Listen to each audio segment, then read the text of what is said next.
Appreciate y'all for pulling up and hanging out. I'm your host, Gabos, and we back with another video. We got how Jordan Love overcame his tragic past. Jordan Love, who's now the starting quarterback for the Green Bay Packers, who's now entering his first playoff matchup versus the Dallas Cowboys. We're going to take a look back into his tragic past, into how he became who he is today. And I go front, he's another quarterback that's played under a lot of, I don't want to say scrutiny, but there's a lot of expectations, especially when you're replacing an all-time great quarterback in Aaron Rodgers. There's a lot, you got a lot of shoes to fill, you know what I mean? So we're going to look back to how he became the man that he is today.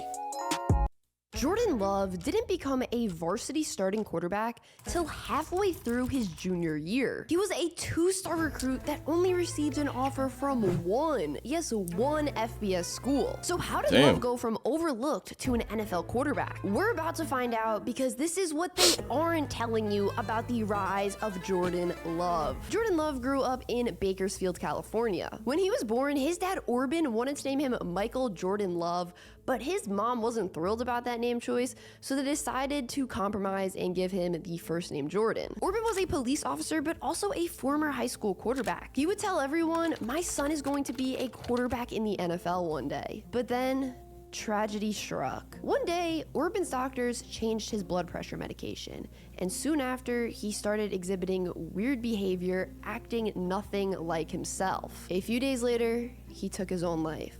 Jordan was just 14 years old at the time. Whoa. Jordan wanted to quit football after his father's passing, but his mom told him to just give it one more year and then he could call it quits. Damn, that was deep. Before his father passed, Jordan was the backup QB on his school's JV team. He was undersized too, standing at 5'6", 130. But Jordan listened to his mother's advice and gave football one final shot his sophomore year. That season, he went out and won the starting QB job on JV. This was a transformative moment in Jordan's life, as he finally felt he could actually be a good quarterback. Despite being the starting QB on JV his sophomore season, he didn't start his junior year as the varsity team's QB1. He was actually the backup till midway through the season. While many other QBs around the nation already held multiple scholarship offers, Jordan was just becoming a starter. Recruiting-wise, he was in a terrible spot, as many of the schools had already sent their scholarship offers out to the QBs they wanted in Jordan's high school class of 2016. By Love's senior season, he had grown 8 inches from his freshman year, but he was still skinny, weighing in at 170 pounds. As the team's full-time starter his senior year, he threw for 2,148 yards, 24 touchdowns, and 7 interceptions. On the ground, he ran for 806 yards and 8 touchdowns. Those are good numbers, but not really ones that are going to get a ton of scouts out and at your games. As a result, Love only received an offer from one FBS school, Utah State. Jordan took his only offer and ran with it. Arriving on Utah State's campus at just 17 years old, he redshirted his first season. During that redshirt year, he overhauled his diet so he could gain weight and spent hours upon hours in the weight room to put on more muscle. The work paid off though. Jordan entered the following season, technically his freshman season, weighing 220 pounds. Then, after the 6th game of his freshman year, Jordan was named the team's starting quarterback. He finished his first collegiate season completing 54% of his passes for 1,600 yards, 8 touchdowns, and 6 interceptions, while also rushing for 165 yards and 2 touchdowns. Not bad. So yeah, his first collegiate season wasn't great, but everything changed for Love the following year. His sophomore year, Love had multiple games with over 400 There gotta be a reason the Packers were looking at him. He even had one game where he was just 9 passing yards shy of breaking the 500-yard mark. He broke the school record for most passing yards and passing touchdowns in a single season, and helped his team, who went 6-7 the year prior, go 11-2. Love finished that 2018 season completing 64% of his passes for over 3,500 yards, 32 touchdowns, 6 interceptions, and 7 rushing touchdowns. After this record-breaking season, Love was projected to be a first-round pick once he was draft eligible the following year. After a dream sophomore season, things went south for Love's junior year. Head coach Matt Wells left for the job at Texas Tech, which greatly affected Love's performance. His junior year, Love had multiple 3-interception games, multiple games with a completion percentage under 52%, and the team regressed, going 7-6. Jordan finished his junior year by completing 61% of his passes for 3,400 yards, 20 touchdowns, and 17 interceptions. That means he was 1 interception away from tripling his interception number from the season prior. Despite the big regression his junior year, Jordan Love declared for the 2020 NFL Draft. Depending on where you looked, Jordan Love was going late first round, early second round in mock drafts. Some of the big knocks on him during the pre-draft process was his slow processing time on the field, poor decision making, and lack of play versus competitive schools. He was one of the biggest boomer busts. I love the scouts, right? The people that feel like they know sports and they know what a guy is good at and what he's not good at. I remember all the scouting reports on a lot of players, like Tom Brady. He can't run, he can't throw, he looks dorky. Like, these guys really don't be known, bro. They can't measure what's in someone's chest at the end of the day, bro. Like, these guys, they've worked their whole life for this opportunity. You know what I mean? To make it to the NFL, that's like legitimately a dream come true. Anybody that makes it to any pro sport is a dream come true, because these guys, this is like 10 years in the making. Most of these athletes been playing since they were like 14, 12. You know what I mean? Just for some guy with a notepad to say, oh, he can't run or he can't throw. Like, you gotta go. Players in the whole draft that year. Stop it, man. You can't measure what's in a dude heart, bro. 6'4", 225. Long gone was the tiny 5'6", 130 freshman and his arm talent. Love's floor was low, but his ceiling was sky high. Because of this, he did get compared at times to Patrick Mahomes during the pre-draft process, who was also just coming off his first Super Bowl win. Draft night arrived, and Love was selected 26 overall by the saying Packers, these things? traded up to draft him. And as we all know, the move stunned the league and fans, as Aaron Rodgers just led the Packers to an NFC Championship game just a few months prior. Love was not active for a single game during his rookie season, as he was listed as the third-string QB on the depth chart behind Tim Boyle. But when Boyle left in free agency the following year, Love finally became Rodgers' backup. He made his NFL debut September 12th, 2021 in relief of Rodgers during a blowout loss versus the Saints.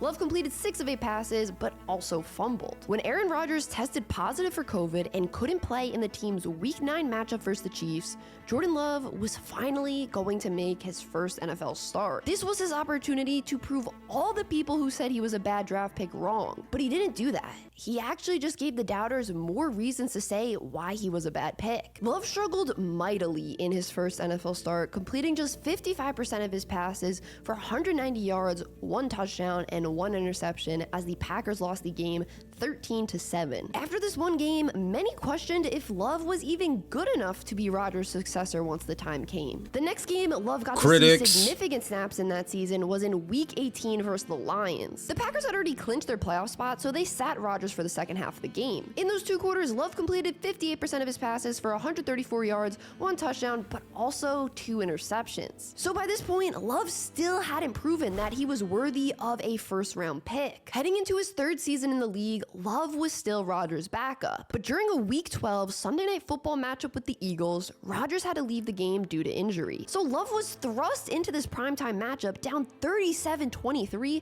with just over 10 minutes left in the game. With 9 minutes remaining, he threw a 63-yard touchdown pass to Christian Watson to make it a 1-score game. After that, the Eagles went down the field and hit a field goal on their next drive to make it a 10-point game. Love got the ball with just over 2 minutes left and drove the Packers down to the red zone to make it a 1-score game yet again with a field goal. The Packers then failed to recover their onside kick attempt and lost. But this game was the first time the narrative started to change about Jordan Love. It was the first time people said, hey, maybe this guy can actually be Aaron Rodgers' replacement. After the Packers missed the playoffs that season for the first time in 4 years, speculation rose on if Rodgers would be a Packer the following season.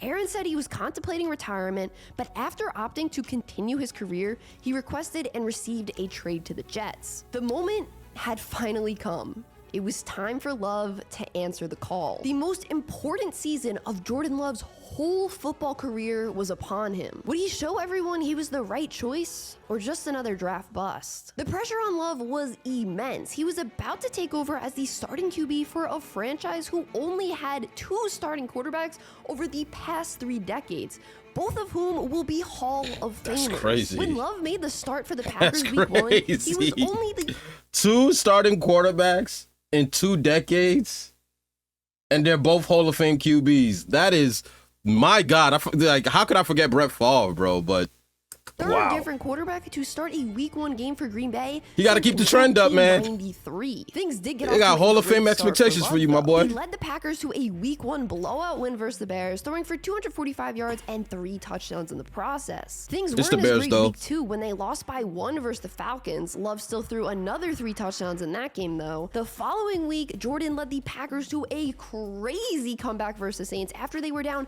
17-0 in the fourth quarter. But after that miraculous win, things started to go downhill for Jordan Love and Green Bay. They lost their next 4 games, and during that stretch, Jordan had only thrown 4 touchdowns and 7 interceptions. Green Bay was now staring at one of the worst records in the league at 2-5 and was tied for last in their division. However, Love is mentally tough and didn't spiral in this tough moment. To avoid a 5-game losing streak, Jordan played an extremely efficient and clean game versus the Rams, completing 76% of his passes for 228 yards, 1 touchdown, and no turnovers. Despite all this, Jordan's true breakout game came on Thanksgiving versus the Lions. Heading into the game, the Lions were favored by a whopping 8.5 points. For good reason though, as they were 8-2 and one of the hottest teams in the league. Love then completed 68% of his passes for 268 yards, 3 touchdowns, and no turnovers to lead the ruined Packers Thanksgiving to a in Detroit. upset victory. Things came full circle for Jordan Love though this past week. He faced off with the team he made his NFL debut against, or should I say his not so great NFL debut against,